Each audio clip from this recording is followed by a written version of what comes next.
Welcome back traders. आज के video में हम देखने वाले हैं वॉल्यूम प्रोफाइल्स का पार्ट 3। पहले 2 पार्ट्स अगर आपने मिस किए तो आप हमारी चैनल में जाकर वो दोनों पार्ट्स देख सकते हैं, जिससे आपकी अंडरस्टैंडिंग और ज्यादा डीप हो जाएगी। तो वॉल्यूम प्रोफाइल्स के प्रीवियस 2 वीडियोस में हमने देखा था कि पीओसी लाइन क्या होती है, कैसे ट्रेड किया जाता है, वैल्यू एरिया हाई क्या होता है, वैल्यू एरिया लो क्या होता है, या इस VAH और VAL के बीच में ये जो गैप है इसको हम वैल्यू एरिया कहते हैं, तो ये क्या होता है। और साथ ही में हमने देखे थे कुछ इसके बेसिक सेटअप्स और इसके साथ साथ हमने इसकी सेटिंग्स भी देखी थी। तो अगर आपने सेटिंग्स अभी नहीं की है तो आप इन सेटिंग्स को यहाँ पर रख सकते हैं। तो आज का जो पार्ट 3 है ये सबसे ज्यादा एडवांस होने वाला है। इसमें हम देखेंगे कैसे वॉल्यूम प्रोफाइल्स को मार्केट स्ट्रक्चर के साथ कंबाइन किया जाता है, लिक्विडिटी के साथ कंबाइन किया जाता है, सप्लाई एंड डिमांड जोन्स के साथ कंबाइन किया जाता है, फेयर वैल्यू गैप्स और इम्बैलेंसेस को कैसे आइडेंटिफाई किया जाता है और ट्रेंड्स को कैसे चेक करते हैं। और फिर हम सीखेंगे कैसे इन सब चीजों को कंबाइन करके हम एक चार्ट को प्रॉपरली रीड कर सकते हैं। तो इस वीडियो को पूरा देखना। और एक बात, हमारी चैनल पे 100K सब्सक्राइबर्स का माइलस्टोन अचीव हो चुका है, जो कि आपके सपोर्ट और प्यार के बिना पॉसिबल नहीं था। तो thank you for your support and love. तो ये आपका ही प्यार है जो हमें मोटिवेट करता है कि हम और ज्यादा अच्छी वीडियोस आपके लिए लाए। तो चलिए अब शुरू करते हैं। सबसे पहले हम देखेंगे कैसे वॉल्यूम प्रोफाइलर्स को मार्केट स्ट्रक्चर के साथ कंबाइन किया जाता है और कैसे इन प्राइस मोमेंट्स पे वॉल्यूम प्रोफाइलर्स को लगाया जाता है। तो सबसे पहले हम थोड़ा बहुत मार्केट स्ट्रक्चर और वॉल्यूम प्रोफाइल्स का कॉम्बिनेशन का बेसिक सीखते हैं। तो अगर मैं मार्केट स्ट्रक्चर की बात करूं तो यहाँ पर मैंने एक स्विंग बनाई है, जो कि हमें पता है कि एक अप ट्रेंड का स्ट्रक्चर है, जिसमें हमें हायर लोज और हायर हाइज की फॉर्मेशन दिख रही है। जो यहाँ पर ये सपोर्ट है ये एज ए लिक्विडिटी लेवल काम करता है, ये सपोर्ट लिक्विडिटी लेवल के लिए काम करता है। अगर आपके पास कुछ इस तरीके का स्ट्रक्चर है और अभी ये वाला हाई जो है वो ब्रेक नहीं हुआ, दैट मीन्स ये सपोर्ट अभी लिक्विडिटी लेवल नहीं है। तो ये बेसिक्स आपको पता होना चाहिए। और इसके साथ साथ आपको ये भी पता होना चाहिए जब मार्केट कंटिन्यूअस अप ट्रेंड में जा रहा होता है तो वो हायर लोज की क्रिएशन करके कंटिन्यूअस इन हाइज का ब्रेक ऑफ स्ट्रक्चर कर देता है। अगर बाई चांस कभी मार्केट नीचे आ जाता है और इस लो को ब्रेक करता है तो उसका मतलब डाउन ट्रेंड नहीं होता है। प्राइसेस यहाँ से लिक्विडिटी लेके फिर से ऊपर की डायरेक्शन में कंटिन्यू कर सकते हैं। तो ये तो था बेसिक्स। अब देखते हैं वॉल्यूम प्रोफाइल्स के साथ इनको कैसे यूज करना है। अब वॉल्यूम प्रोफाइल्स के साथ यूज करने के 2 तरीके हैं। अगर आपको अपने चार्ट पर वॉल्यूम प्रोफाइल्स लगाना है तो जब आपके पास एक कंप्लीट स्विंग होगी। अब ये एक कंप्लीट स्विंग क्या होती है, तो एक कंप्लीट स्विंग में एक प्रॉपर हाई होता है और एक प्रॉपर लो होता है। तो ये है एक कंप्लीट स्विंग। और इसके साथ साथ आपको और एक मोमेंट भी देखना है, यानी कि आपको एक स्विंग और सेकेंड स्विंग का हाफ देखना है।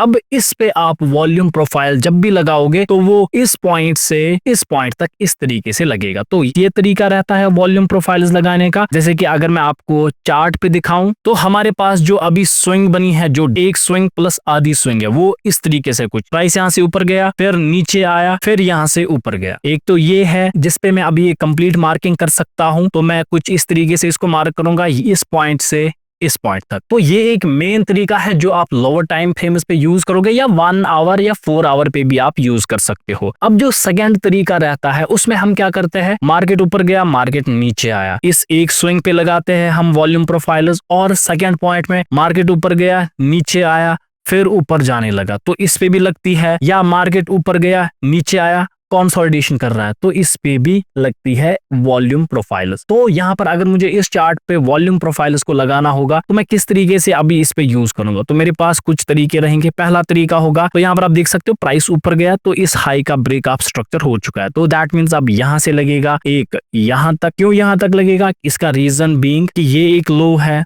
उसके बाद मार्केट ऊपर गया और ये एक लो लगा है, यानी कि यहाँ से यहाँ तक एक स्विंग है, यानी कि इस तरीके से स्विंग मिल रही है। उसके बाद प्राइसेस ऊपर गया, यानी कि इसके बाद प्राइसेस इस तरीके से ऊपर गए हैं। तो ये सबसे प्रॉपर वे है इन वॉल्यूम प्रोफाइल्स को ड्रॉ करने का। अब यहाँ पर जिस भी जगह आपको वॉल्यूम्स की एक्टिविटी हाई दिखेगी, जैसे कि मेरे केस में क्या हो रहा है कि इस जगह मुझे हाईएस्ट वॉल्यूम की एक्टिविटी दिख रही है, दैट मीन्स बायर्स और सेलर्स का जो सबसे ज्यादा इंटरेस्ट है वो इस एरिया में है। तो ये मेरे लिए लिक्विडिटी जोन की तरह एक्ट करेगा।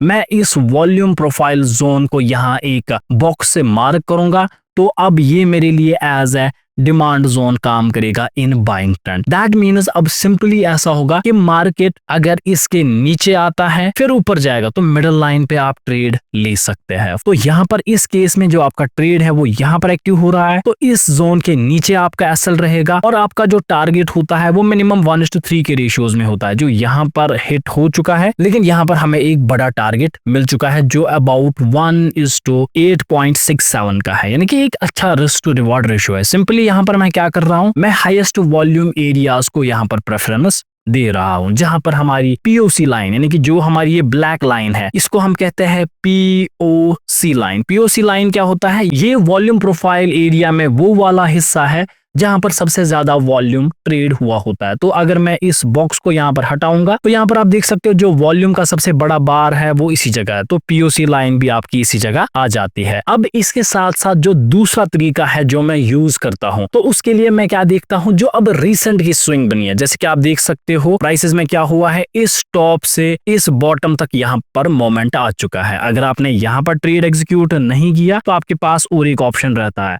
तो यहाँ इस टॉप से इस बॉटम तक आप इस वॉल्यूम प्रोफाइल को लगा सकते हो, जो कि अभी मेरे पास ये वाला लो था। तो यहाँ पर भी आप देख सकते हो कि जो आपका एरिया है वो ये वाला एरिया, यानी कि इस स्विंग में जो सबसे ज्यादा वॉल्यूम्स ट्रेड हुए हैं वो इस एरिया में हुए हैं। दैट मीन्स ये जो एरिया है ये दिखाता है कि ये आपका सपोर्टिंग एरिया होना चाहिए। जब यहाँ से मोमेंट आएगा तो आपका जो प्राइस है या आपका जो एसएल है वो इस जोन में आपको ट्रेल करना है, या अगर आपसे ट्रेडिंग अपॉर्चुनिटी मिस हो गई तो आप इस जोन को टारगेट कर सकते हो। या अगर आपको ऐसा भी मुश्किल लग रहा है तो यहाँ पर और एक टेक्निक क्या हम यूज करते हैं, हम इन जोन्स को अब कंबाइन करते हैं। जैसे मेरे पास 2 जोन्स है, तो मैं क्या करता हूँ, मोस्टली मैं देख रहा हूँ कि यहाँ पर वॉल्यूम्स की एक्टिविटी हाई है और यहाँ पर वॉल्यूम्स की एक्टिविटी हाई है, तो मैं इन हाई वॉल्यूम एक्टिविटी जोन्स को एक ही जोन से मार्क करता हूं, जो कि मेरा अब मेन जोन ऑफ लिक्विडिटी बन जाता है। अब मेन जोन में हम देख रहे हैं प्राइसेस ने क्या किया है, प्राइसेस ऊपर गए नीचे आए, प्राइस ऊपर गए नीचे आए। अब यहाँ इस हाई का ब्रेकआउट हुआ है, यानी कि इस जोन का जो हाई है, तो इस जोन के टॉप पे भी आप जो है वो अपना ट्रेड इनिशिएट कर सकते हो। इसके नीचे का एसएल या इसके 50% पे आपका एसएल रहता है, यानी कि 50% के थोड़ा नीचे। मिनिमम टारगेट आप 1:3 एक्सपेक्ट कर सकते हो या 1:4 के लिए भी आप जा सकते हो, तो वो भी एक अच्छा ट्रेड अपॉर्चुनिटी यहाँ पर होता है। तो इस तरीके से हम इसको मार्केट स्ट्रक्चर्स के साथ यूज करते हैं। तो और कुछ पॉइंट्स मैं कवर करता हूं मार्केट स्ट्रक्चर में। अगर प्राइसेस ऊपर जा रहे हैं फिर नीचे आया फिर से ऊपर गया, तो यहाँ पर ये जो हाई है ये एज ए रेजिस्टेंस नहीं काम करता है, यानी कि मोस्टली लोग समझते हैं कि अब यहाँ से प्राइसेस जो है वो रीटेस्ट करके ऊपर जाएंगे। तो ऐसा हम नहीं करते, क्योंकि जो ट्रेडिंग है वो 2 ही चीजों पर डिपेंड करती है।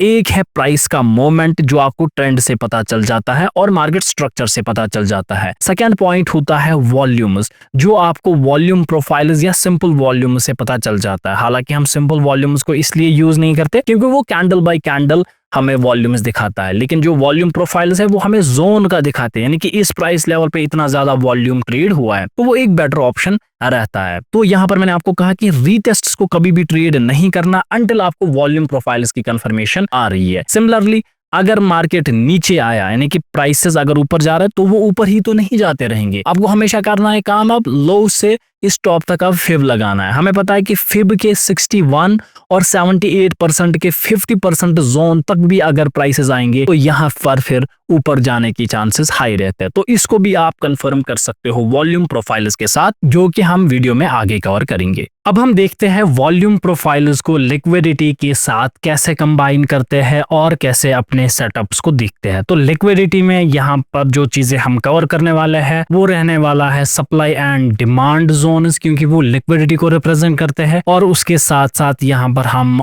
ऑर्डर ब्लॉक्स को भी देखेंगे। तो ऑर्डर ब्लॉक्स और सप्लाई एंड डिमांड्स को कंबाइन करेंगे, और इसके साथ साथ हम देखेंगे की लेवल्स या मेजर लेवल्स की लिक्विडिटी। जैसे कि प्राइसेस अगर अप ट्रेंड में है तो जिस भी लो से एक ब्रेकअप स्ट्रक्चर होता है उसके नीचे वाला लो जो है वो एज ए लिक्विडिटी लेवल काम करता है। तो ये चीजें पता होने के बाद आप चार्ट्स को अच्छे तरीके से रीड कर पाओगे। तो यहाँ पर अगर हम वॉल्यूम प्रोफाइल प्रोफाइल्स की सबसे पहले हेल्प ले। तो मैंने आपको कहा था कि अगर प्राइस ऊपर जा रहा है फिर नीचे आया फिर जब और एक स्विंग ये लगाएगा तो हम नीचे के पॉइंट से इस टॉप के पॉइंट तक इन वॉल्यूम प्रोफाइल्स को यूज करते हैं। तो वॉल्यूम प्रोफाइल्स लगाने के लिए जैसे कि मैंने आपको बार बार कहा है, आपको ट्रेडिंग व्यू के इस सेक्शन में आना है और यहाँ पर आपको मिलेगा फिक्स्ड रेंज वॉल्यूम प्रोफाइल, इस पे क्लिक करना है। तो यहाँ पर अगर आप देखोगे तो मेरे पास ये एक लोवेस्ट पॉइंट था, फिर उसके बाद प्राइस ऊपर गया, नीचे आया, एक स्विंग बनाई, फिर प्राइस यहाँ इस टॉप तक गया। तो मेरे लिए जो वॉल्यूम प्रोफाइल्स है वो इस पॉइंट से इस पॉइंट तक जाएंगे। तो ये लगाने के बाद अगर आप यहाँ पर चेक करोगे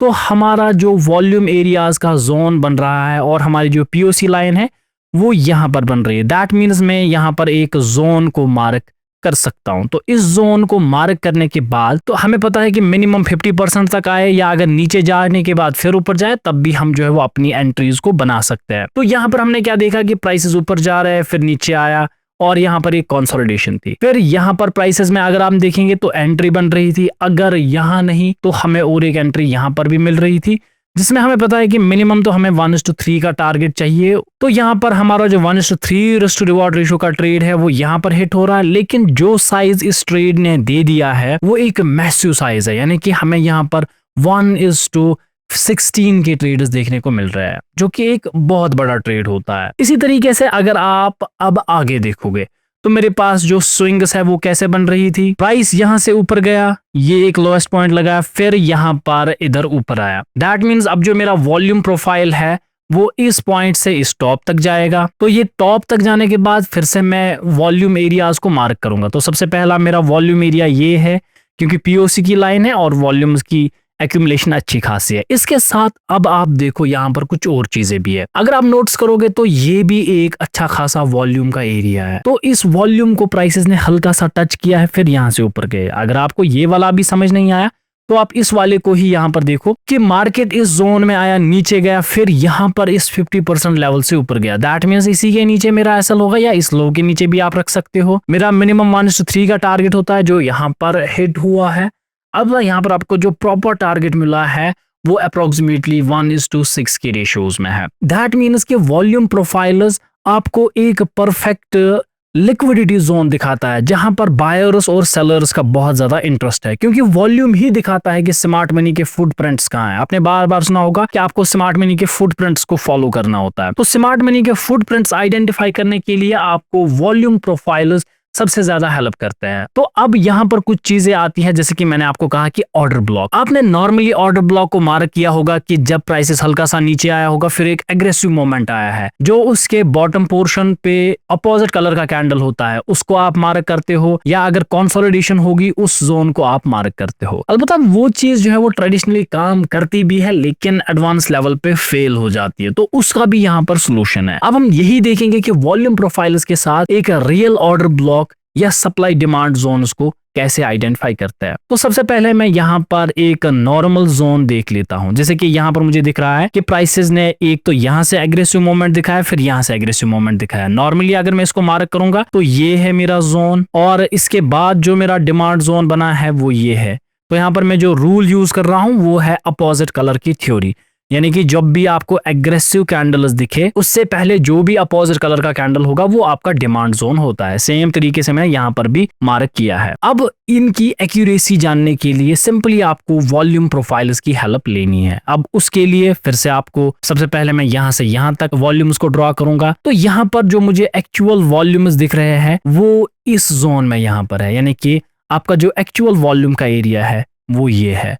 दैट मीन्स प्राइस इसको ब्रेक करके फिर ऊपर जाएगा वो वैलिड है as compared to this zone. तो प्राइसेस की डिस्ट्रीब्यूशन ऐसे ही होती है। अब अगर मैं इस जोन में देखूं यानी कि इस पॉइंट से इस टॉप तक, तो यहाँ पर ये दिखा रहा है कि यहाँ पर उतना कोई वॉल्यूम्स का एक्यूमुलेशन नहीं है। दैट मीन्स इस वक्त इस गैप में फेयर वैल्यू गैप जो है वो काम करे, यानी कि यहाँ पर जो ये आप गैप देख रहे हो 3 कैंडल्स के बीच में यहाँ पर, तो ये फेयर वैल्यू गैप काम करेगा, जो कि हम आगे सीखेंगे कैसे फेयर वैल्यू गैप को ड्रॉ करते हैं विद वॉल्यूम प्रोफाइल्स। तो यहाँ पर तभी आप देखोगे कि ऑर्डर ब्लॉक पे मार्केट नहीं आया, यानी कि फिर इस वाले जोन में प्राइसेस जो है वो दोबारा नहीं आया, वो फेयर वैल्यू गैप से ही ऊपर चला गया। तो ये भी आपको पता चल सकता है। तो हम और एग्जांपल्स देखेंगे कैसे इन सप्लाई या डिमांड जोन या इन ऑर्डर ब्लॉक्स को आइडेंटिफाई किया जाता है। अगर आप गोल्ड के 15 मिनट्स के टाइम फ्रेम में इस चार्ट पे देखोगे तो नॉर्मली आप क्या करोगे, यहाँ पर अगर आपको सप्लाई जोन मार्क करना होगा तो आप इस बड़े कैंडल से पहले जो छोटा सा कैंडल है इसको मार्क करोगे और कहोगे अरे सर ये तो सप्लाई जोन है। लेकिन अगर हम इसी चीज को अब वॉल्यूम प्रोफाइल्स की हेल्प से देखें तो सबसे पहले मैं क्या करूंगा, मैं इस बॉटम से इस टॉप तक सबसे पहले वॉल्यूम्स को देखूंगा, हो गया मेरा एक। और इसके बाद क्योंकि ये डाउन साइड का पूरा 100% मोमेंट आया, यानी कि जितना ऊपर गया उतना ही नीचे आया, दैट मीन्स मैं अब ऊपर से नीचे तक, आप इस नीचे तक नहीं लगा सकते क्योंकि ये स्ट्रेट लाइन होगी या स्ट्रेट मूव है, तो आपको और एक लो ढूंढना पड़ेगा। तो यहां तक मैं लगाता हूं। तो यहां पर अगर मैं देखूं तो पहले वाले केस में जो अपसाइड मोमेंट है, वॉल्यूम्स की जो पीओसी लाइन है वो यहां पर है और यहां पर उतने कोई खास वॉल्यूम्स है ही नहीं। और दूसरी जगह अगर हम देखें तो यहां पर हमें क्या दिख रहा है कि जो यहां पर वॉल्यूम्स है वो भी ना के बराबर है, दैट मीन्स ये कोई रियल सप्लाई जोन नहीं है। अगर हम आगे इसी जोन को देखें तो यहां पर आप देखोगे ये जोन हल्का सा प्राइस मोमेंट नीचे लाया है, फिर यहां से प्राइसेस में एक बड़ा अपसाइड का मोमेंट आया है। तो ये जोन्स को हम कहते हैं फेलियर जोन्स, और फेलियर जोन्स के रीटेस्ट पे आपको बड़ा मोमेंट मिलता है। फॉर एग्जांपल यहां पर आप देखोगे कि मार्केट जो है वो पहले नीचे आया फिर ऊपर गया, जोन का रीटेस्ट करेगा तो आपको एक बड़ी रैली देखने को मिलेगी। तो इस तरीके से भी आप जो है वो इन वॉल्यूम प्रोफाइल्स को यूज कर सकते हो। और एक यूज की अगर हम बात करें तो मैंने अभी आपको कहा था कि जहां पर वॉल्यूम्स की एक्यूमुलेशन ज्यादा हो रही है वो जोन्स आप यूज कर सकते हो किसी भी साइड ट्रेड के लिए। जैसे कि यहां पर मुझे वॉल्यूम्स की एक्यूमुलेशन ज्यादा मिल रही थी, इस केस में अगर मैं देखूं यहां से, तो सेकंड वाले केस में भी अगर मैं देखूं तो मेरा जोन जो है वो यहां से यहां तक का बन रहा था। तो अगर मैं दोनों जोनों को एक साथ कंबाइन करूं तो मेरे पास जो बड़ा जोन बचेगा वो यहां से यहां तक का बनेगा। अब क्योंकि प्राइमरी मूव जो है वो लेटेस्ट का डाउन साइड का था तो प्राइसेस तभी यहां पर इस जोन में आए, यानी कि ये पहले सपोर्ट था, अब सपोर्ट टूट गया, अब ये रेजिस्टेंस की तरह काम करता है। तो रेजिस्टेंस की तरह काम करने के बाद प्राइसेस में यहां पर डाउन साइड का मोमेंट आपने देखा है, दैट मीन्स इस ट्रेड को भी आप परफॉर्म कर सकते थे with the help of volume profiles. तो यहाँ पर आपको जो है वो अपना स्टॉप लॉस रखना है और मिनिमम 1:3 टारगेट आप देख सकते हैं। तो यहाँ पर 1:5 के टारगेट सेट हुए, तो इस चीज को भी आप प्रॉपरली लर्न कर सकते हैं। थोड़ा कॉम्प्लिकेटेड अभी दिख सकता है क्योंकि आपने मे बी वॉल्यूम प्रोफाइल्स को पहली बार देखा होगा कि इसको कैसे यूज करते हैं, तभी थोड़ा लगेगा अभी अजीब कि सर कैसे क्या करना है, ऊपर से डालूं या नीचे से डालूं। तो सिंपली आपको क्या करना है, पिछले 2 पार्ट्स भी देखने हैं, इस पार्ट को भी देखना है, तो ये चीजें भी जो है वो आपको क्लियर हो जाएंगी। अगर हम किसी और जगह अब जोनेशन देखें कि कहां पर अब हमें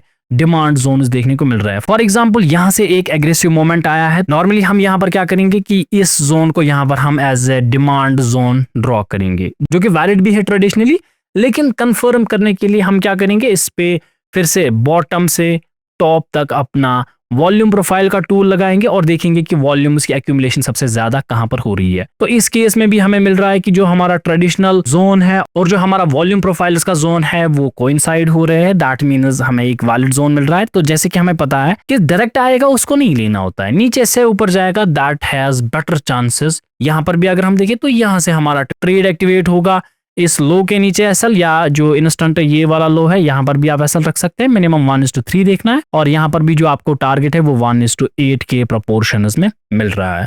तो इस तरीके से जो है वो आप जोन्स को आइडेंटिफाई कर सकते हो। और एक ट्रिक जो आपको याद रखनी है, एक तो यहाँ पर मैंने कौन सा रूल किया, यानी कि ये एक स्विंग थी फिर उसके बाद एक हाई था, एक तो ये रूल आप लगा सकते हो, लेकिन दूसरा भी मैंने और एक चीज सिखाई थी आपको, फिर जितना जोन आपके पास है उस पे वंस अगेन आप जो है वो ये ड्रॉ कर सकते हैं, यानी कि मैं इस लो से इस टॉप तक का वॉल्यूम प्रोफाइल्स को यूज कर सकता हूं। देखो यहाँ पर भी हमें जो वॉल्यूम्स की एक्टिविटी है वो इस पॉइंट तक मिल रही है, यहाँ से यहाँ तक, दैट मीन्स 2 जोन्स कोइंसाइड हो रहे हैं, तो ये एक हाई प्रोबेबिलिटी जोन होता है जो कि एक ऑर्डर ब्लॉक का जोन है। तो अगर आपको basic order blocks, advance level order block या इंटरमीडिएट ऑर्डर ब्लॉक में डिफरेंस नहीं पता है तो आप हमारा ऑर्डर ब्लॉक का भी वीडियो देख सकते हो हमारी चैनल में जाकर। तो अगर आपने यहाँ तक फिलहाल वीडियो को देखा है तो सब्सक्राइब करना ना भूले और इस वीडियो को लाइक भी करें। अगर आपका कोई क्वेश्चन है यहाँ तक तो आप कमेंट्स में भी पूछ सकते हैं। अब हम वॉल्यूम प्रोफाइल्स और फेयर वैल्यू गैप्स को एक साथ देखेंगे कि कैसे आइडेंटिफाई करना है और उनसे ट्रेड कैसे किया जाता है, और सिमिलरली इम्बैलेंसेस को भी कैसे आइडेंटिफाई किया जाता है। तो जैसे कि मैं आपको पहले बता दूं कि फेयर वैल्यू गैप्स कोई लिक्विडिटी एरिया नहीं होता है, ये प्राइसेस की एक गैप होती है। जैसे अगर आपने कभी निफ्टी 50 ट्रेड किया होगा या अगर आप फॉरेक्स भी ट्रेड करते हो तो आपने देखा होगा कि सुबह सुबह जो है मार्केट गैप अप खुलता है या गैप डाउन खुलता है, ठीक है। तो वहां पर जो ये गैप का एरिया है तो इसमें ट्रेडिंग एक्टिविटी नहीं हुई होती है। तो सिमिलर तरीके से जो फेयर वैल्यू गैप है ये काम करते हैं, यानी कि ये वो एरियाज होते हैं जहां पर ट्रेडिंग एक्टिविटी ना के बराबर होती है। तो वॉल्यूम टर्म्स में अगर हम बात करें तो यहाँ पर फेयर वैल्यू गैप्स वो एरिया होने चाहिए जिस एरिया में वॉल्यूम्स की एक्टिविटी ना के बराबर हो। फॉर एग्जांपल अगर मैं यहाँ पर इस जोन पे वॉल्यूम प्रोफाइल्स का यूज करूंगा तो यहाँ पर आप देख सकते हो कि जो ये वाला एरिया है इसमें जो वॉल्यूम्स है वो ना के बराबर है। इस जोन में अच्छे खासे वॉल्यूम्स है, इसमें अच्छे खासे वॉल्यूम्स है, लेकिन इस वाले जोन में कोई भी वॉल्यूम एक्टिविटी उतनी खास है नहीं। तो यहाँ पर जिस जोन में आपको वॉल्यूम्स की एक्टिविटी ना के बराबर दिखेगी वो आपका फेयर वैल्यू गैप होता है, यानी कि ये इतने जोन को आप अपना फेयर वैल्यू गैप मान सकते हो। तो यहाँ पर अगर आप ट्रेडिशनली इसको मार्क करते तो मैं अभी इसको हटा देता हूं, तो अगर आप इसको नॉर्मली मार्क करते तो आपका फेयर वैल्यू गैप कुछ इस तरीके से होता, या अगर मैं आगे इसको मार्क करूंगा तो यहाँ से यहाँ तक भी आप फेयर वैल्यू गैप को मार्क करते तो ये आप देखोगे ये वाला पहले ही फेल हो चुका है और इतना बड़ा आपने फेयर वैल्यू गैप ड्रॉ किया तो इसकी भी वर्किंग चांसेस बहुत कम होते हैं। तो रियल फेयर वैल्यू गैप को ड्रॉ करने के लिए सबसे पहले आपको देखना पड़ता है कि वॉल्यूम की एक्टिविटी ना के बराबर किस जगह है। तो एग्जैक्ट जो आपका एरिया रहेगा वो ये वाला एरिया रहेगा जो आपका फेयर वैल्यू गैप का एरिया होगा। अब यहाँ पर भी आपका क्वेश्चन होगा लेकिन सर ये तो प्राइसेस नीचे आए हैं फिर इसने मोमेंट दिया है तो ऐसा क्यों है? तो इसके लिए सिंपल सी थ्योरी है कि जब फेयर वैल्यू गैप के सामने इंस्टेंटली कोई वॉल्यूम्स का जोन होगा तो प्राइसेस जो है वो उस वॉल्यूम के जोन पे जाते हैं, फिर प्राइसेस में एक मोमेंटम आ जाता है यानी कि एक डिमांड जोन से। तो उस डिमांड जोन को मार्क करने के लिए सिंपली आपको क्या करना है, तो हमने सीखा था कि प्रीवियस स्विंग से इस स्विंग के टॉप तक जाना है। तो यहाँ पर आप देखोगे कि जो वॉल्यूम्स की एक्टिविटी है एक तो वो इस जोन से स्टार्ट हो रही है, यानी कि इतना बड़ा आपका जोन बन रहा है। तो इस जोन के 50% एरिया से फिर प्राइसेस जो है वो तभी ऊपर गए हैं।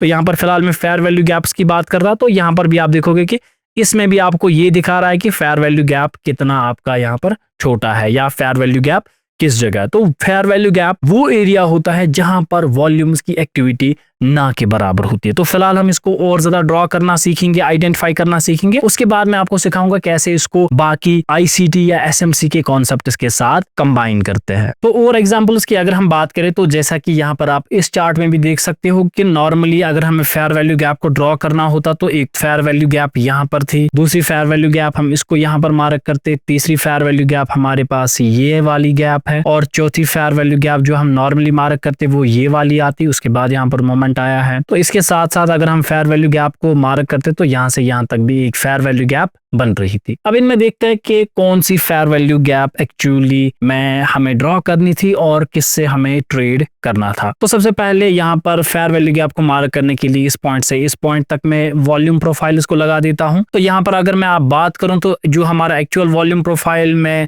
फेयर वैल्यू गैप दिख रहा है वो यहाँ पर आ रहा है। दैट मीन्स असल में ये वाला फेयर वैल्यू गैप है और ये वाली फेयर वैल्यू गैप आपको ड्रॉ नहीं करनी है।